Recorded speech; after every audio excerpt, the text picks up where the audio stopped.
तो वैसे भी ध्यान नहीं दिया जा रहा है। यही यात्रा अगर अमित शाह कर रहे होते तो घंटों लाइव हो रहा होता। बीजेपी और आरएसएस नफरत की बाजार, कांग्रेस मोहब्बत की दुकान, उसी नफरत के बाजार में। ये कह रहे थे कि इस समय जो सबसे बड़ा फोटो अपॉर्चुनिटी मोमेंट है वो भारत जोड़ो यात्रा है। तो क्या भारत जोड़ो यात्रा में शामिल होने का कोई अंदेशा है या कोई मैं हमेशा से ही शुरू से ही भारत जोड़ो यात्रा को बहुत गंभीरता से लेता हूं। मैं नहीं मानता कि ये फोटो अपॉर्चुनिटी है, और जो लोग जा रहे हैं उनका स्वागत है, उन्हें जरूर जाना चाहिए। लेकिन मेरी स्थिति ऐसी है कि मैं कवर करने तो जा सकता हूं, मगर शामिल होने के लिए नहीं जा सकता हूं। और मैं ये मानता हूं कि भारत जोड़ो यात्रा इस समय एक बहुत ही जरूरी काम है, विपक्ष की तरफ से किया गया काम है। जो 10-20 काम विपक्ष की तरफ से किए जाने चाहिए थे, उनमें से एक जरूरी काम है। और अगर लोकतांत्रिक राजनीति के मूल्यों में आपका यकीन है और कोई नेता बिना किसी बड़े मकसद के सिर्फ नफरत के खिलाफ सड़क पर उतरता है, तो उसका किस तरह से मजाक उड़ाया जा सकता है। आप उस पर ध्यान ना देना चाहें, बहुत स्वागत है। आप तो वैसे भी ध्यान नहीं दिया जा रहा है। यही यात्रा अगर अमित शाह कर रहे होते तो घंटों लाइव हो रहा होता। सारे गोदी सेठ वहां पहुंच गए होते, वही कवर करने लगते रिपोर्टर से माइक लेके कि ताकि अमित शाह को दिख जाए कि हम भी यहाँ कवर करने आए हैं।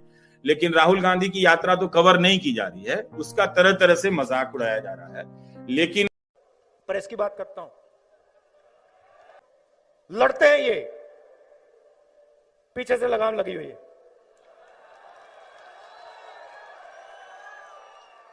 लगाम किसके हाथ में? वही लोग जो नरेंद्र मोदी जी की पूजा कर रहे हैं।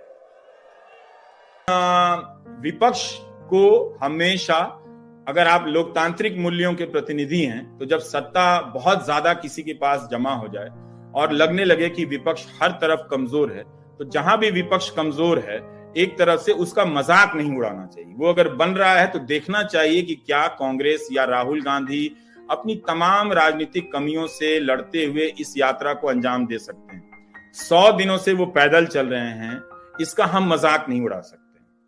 100 दिनों तक चलना, उससे ज्यादा चलना, ये कोई मजाक की बात नहीं हो सकती। और ये कोई पार्ट टाइम काम नहीं हो सकता कि रोज 25 किलोमीटर चलें, आप लड़खड़ाने लग जाएंगे, आपके हुलिया बिगड़ जाएगा आपका करने में। और सिर्फ राहुल गांधी नहीं, उनके साथ भी। इसका राजनीतिक परिणाम क्या होगा?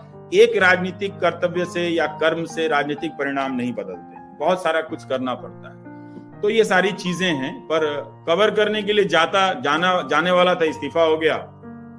और अब मेरे पास चीज सामान नहीं है, उस तरह के कैमरा पर्सन नहीं है, तो या एडिटिंग की सुविधा नहीं है, तो इसलिए नहीं गया। पर नहीं जाने का अफसोस भी है कि जाकर कवर करना चाहिए। इसलिए कवर करना चाहिए कि इस पदयात्रा को लोग कवर नहीं कर रहे हैं।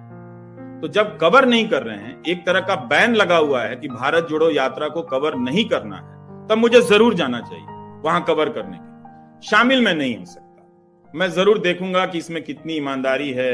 इसके जरिए वो सीख रहे हैं राहुल गांधी, वो सीख का, उस अनुभव का अपने राजनीतिक भाषणों में या फैसलों में किस तरह से इस्तेमाल करेंगे, वो मैं अध्ययन करूंगा उसका जाके।